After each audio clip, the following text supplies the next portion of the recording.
Good morning. Welcome again to Morning Devotions as we just enjoy walking through the Bible together. You say, Pastor, where are you? I'm standing in a Harold's Hotel in Cebu. This is my favorite time to be in the house of God. In just a little while, people will begin to arrive, the choirs, the musicians, the ushers, and the whole place will have life begin to flow into it. And this building will be completely packed in just a few hours, and these altars will be full in just a few hours of people coming to Christ as a new church is born.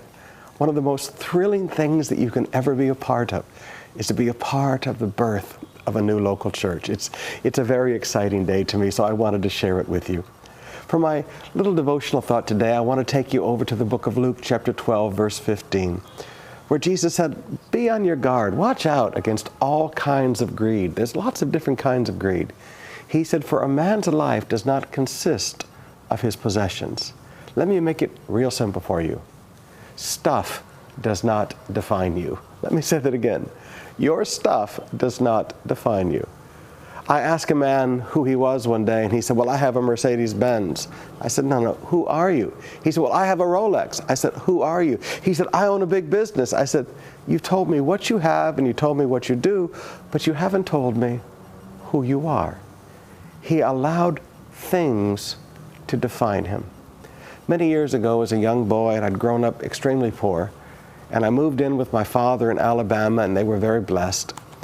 And for the first time in my life, I saw a refrigerator always full, and the electricity was never turned off because you didn't pay the bills, and it was a very different kind of life for me. But I'd learned in poverty to always back up from other people and always just allow people that had things to go first. And I was standing in line at a parts dealer house. I believe it was over at the Pontiac shop, and we were buying parts to repair a car. And we were very greasy and dirty, especially me, because my dad always made me get under the car, and he was on top, so all the grease fell in my face.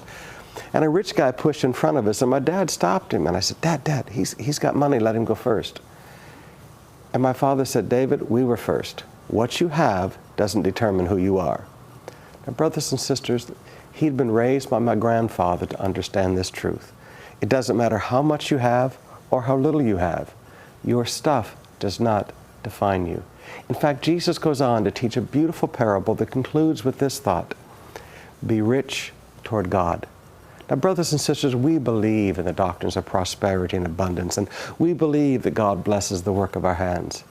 But be on your guard.